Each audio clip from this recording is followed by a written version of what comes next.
বেঁচে থাকতে যে 8টি ভুল আর দ্বিতীয়বার কখনো করবেন না। নাম্বার 1, ঠকবাজ লোককে আর দ্বিতীয়বার কখনো বিশ্বাস করতে যাবেন না। নাম্বার 2, মিথ্যুক লোকেদের কাছ থেকে কখনো সত্য আশা করবেন না। নাম্বার 3, যে আপনার জীবন থেকে নিজে থেকেই চলে গেছে তাকে আর কখনো ফিরতে দেবেন না। নাম্বার 4, অসৎ লোকেদের কাছ থেকে কখনো সৎ পরামর্শ নেবেন না।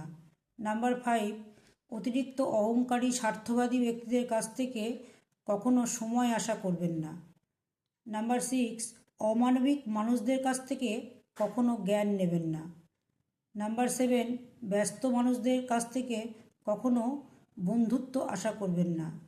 নাম্বার 8, যারা নিজেদের ভুল নিজেরা কখনোই স্বীকার করেন না সেই সমস্ত লোকেদের সঙ্গে মেলামেশা করার চেষ্টা করবেন না। সবাই ভালো থাকুন। ধন্যবাদ।